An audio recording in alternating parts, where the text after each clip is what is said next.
Kalian pasti pernah mainin game-game PS2 kayak Guitar Hero, Downhill, Tekken, GTA Vice City, dan GTA San Andreas. Bahkan sampai betah di rental PS selama berjam-jam.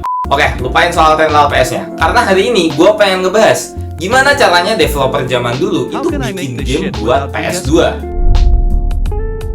Tahap pertama cukup simpel, cuma bikin map dan seluruh asetnya. Zaman dulu, untuk bikin 3D model, para developer itu nggak pakai Blender. Ya walaupun di zaman itu Blender udah ada, tapi emang nggak sepopuler sekarang dan kurang diminati sama developer game PS2. Untuk bikin map, developer PS2 itu lebih memilih untuk pakai renderware. Software ini lumayan populer dan banyak dipakai di game-game ikonik PS2 seperti GTA San Andreas, GTA Vice City, GTA 3, dan Battlefield 2. Selain pakai renderware, mereka juga pakai 3ds Max dan Maya untuk bikin 3D model yang nanti bakal dimasukin ke dalam map seperti lapangan basket, mobil, jembatan, bahkan sampai collision box seperti ini.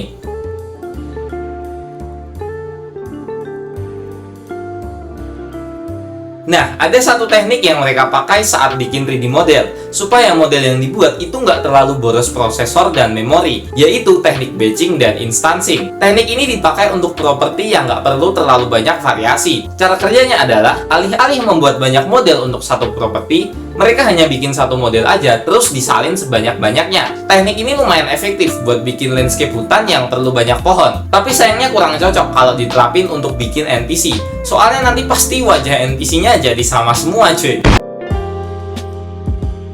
Di bagian ini, semua aset yang tadi udah dibuat itu dikasih animasi, biar bisa gerak dan gak kaku kayak gini. Software yang dipakai untuk bikin animasi kurang lebih sama kayak software yang dipakai untuk bikin 3D model. Ada 3ds Max, Maxscript, Maya, dan Motion Capture. Oke, gua akan jelasin softwarenya satu persatu. 3ds Max itu dipakai untuk bikin animasi basic dan simple. Contohnya seperti gerakan karakter dan NPC. Nah, 3ds Max punya bahasa khusus untuk software yang mereka buat, namanya Maxscript. Maxscript sendiri itu berfungsi untuk menjalankan animasi secara otomatis berdasarkan interaksi dari player. Contohnya seperti membuka pintu mobil, reload senjata, dan bahkan melompat. Maya sendiri itu sering dipakai untuk membuat cutscene yang sinematik, karena mereka punya fitur kamera tracking dan kamera aim yang sangat bagus pada masa itu. Motion capture ini biasanya dipakai untuk bikin animasi dengan tingkat realistisitas yang sangat tinggi, karena gerakannya itu diambil dari aktor asli yang nanti kemudian akan diterjemahkan menjadi bentuk animasi. Teknologi ini pernah dipakai di salah satu cutscene di game GTA Vice City. Ini dia cutscene-nya. Alright, Mush, I'm gonna save your Vera, mate. What the hell are you talking about? You know that wanker Diaz, the Buglmeister? He's got your boy Lance. Word is your mate tried to jump him. Didn't jump high enough, if you know what I mean. Where did he take him? Alright. In plain English. Keep your barnet on. They got him across town to the junkyard. Tahap terakhir yang paling krusial, scripting. Tentu aja mereka nggak pakai VS Code.